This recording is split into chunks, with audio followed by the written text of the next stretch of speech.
It began on a humid September evening, just after dusk, the kind of silence that feels wrong. The air was heavy, the skies strangely still.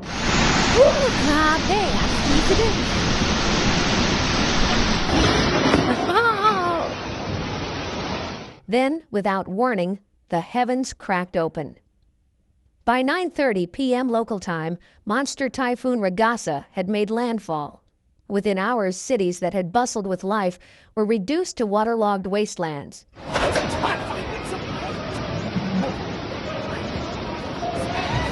Streets vanished under raging torrents.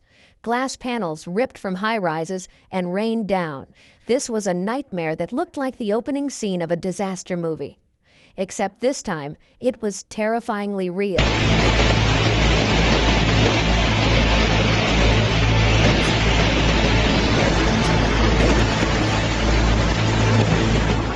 The typhoon struck southern China with ferocity few had ever witnessed. With sustained winds exceeding 150 kilometers per hour, Ragasa ripped into Guangdong, turning towns into unrecognizable ruins. In Jiangmen, entire neighborhoods disappeared beneath floodwaters overnight.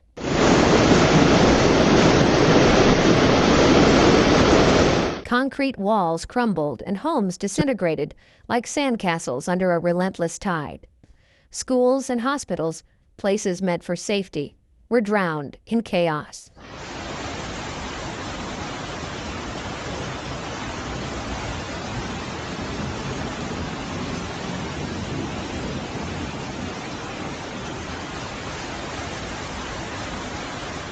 Patients were rushed out on stretchers, carried through waist-deep water as mudslides swallowed roads and bridges, cutting off entire regions from the outside world.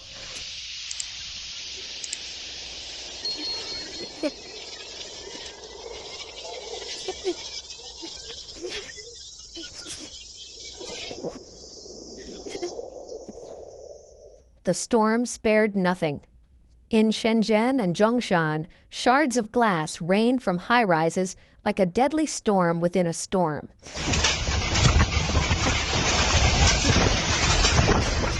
Massive billboards buckled and collapsed onto crowded streets, injuring passers-by who had nowhere to run. Power lines snapped, exploding into sparks as floodwaters surged through the streets.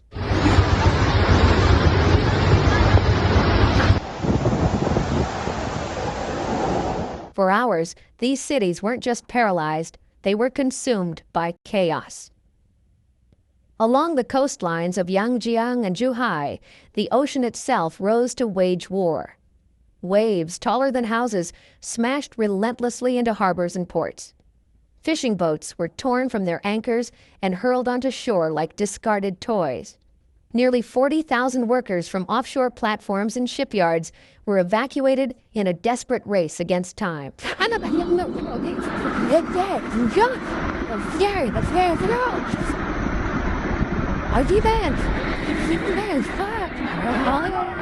Families huddled inside their homes, listening in horror as tin roofs ripped free and vanished into the darkness. Hong Kong faced one of its darkest nights. By midnight, towering gusts ripped apart signs, hurling them onto highways.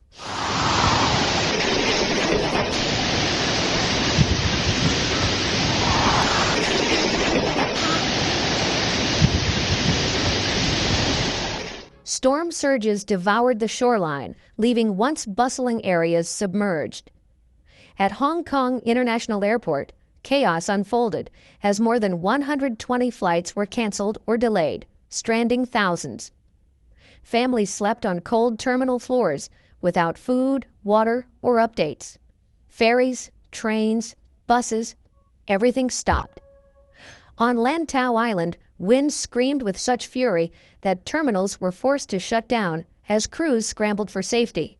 A city known for its resilience was suddenly brought to its knees.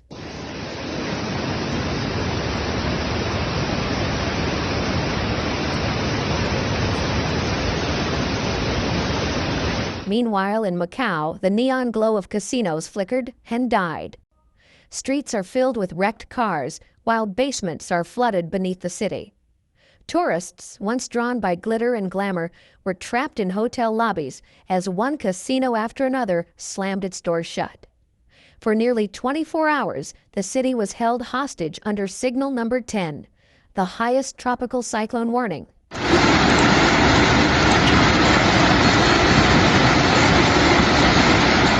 Trees were torn from the ground like weeds, road signs twisted into metal ribbons, and terrified residents were trapped inside powerless elevators. The storm's true horror revealed itself in the countryside. Rivers swelled like monsters unchained, bursting their banks and swallowing farmland.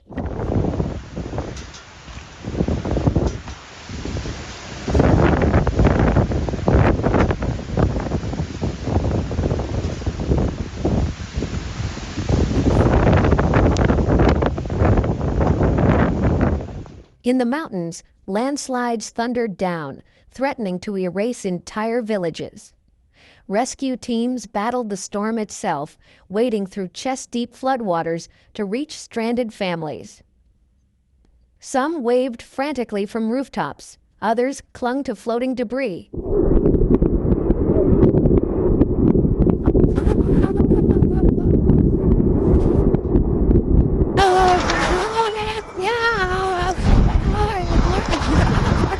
In Guangdong and Fujian alone, nearly 900,000 people were evacuated, while over 3,500 emergency responders were deployed to fight against the storm's destruction.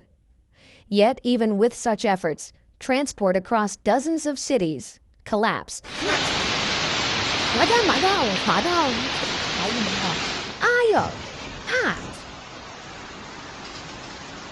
Flights were grounded, railways suspended, bridges snapped under the pressure. Families were left stranded with no way out. But the most haunting images weren't just of broken buildings, they were of broken lives.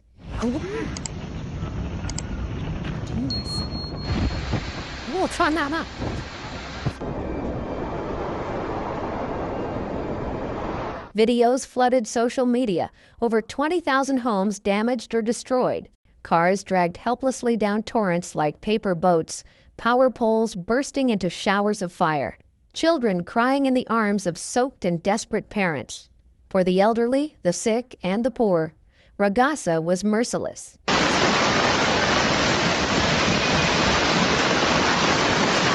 International voices sounded their alarms. China's Meteorological Administration warned of further flooding and landslides, even after the storm had passed. The World Meteorological Organization highlighted climate change, noting that once-in-a-century storms now occur in Asia every few years. The United Nations issued a grim warning. Storms like Ragasa don't just destroy homes, they shatter food security, crush economies, and dismantle entire communities.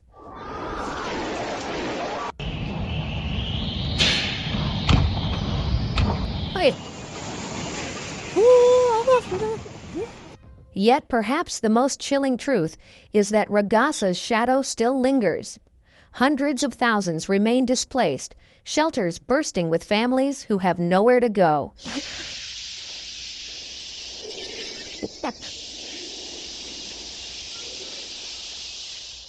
Transport networks are fractured. Aid groups are struggling to provide food, water, and medicine.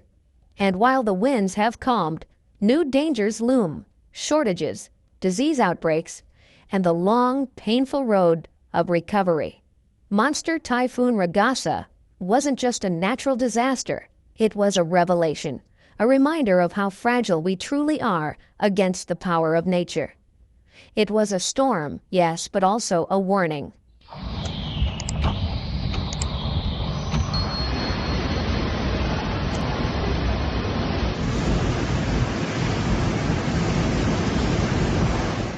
Because here's the haunting question: if Ragasa is only the beginning, what happens when the next storm arrives? Could your city survive a force like this? Tell us what you think in the comments below. Don't forget to like this video, subscribe for more real footage and stories, and stay connected as we uncover the truth behind the world's most devastating disasters. Because if Ragasa taught us anything, it's this: the next storm may already be forming, and none of us may be ready.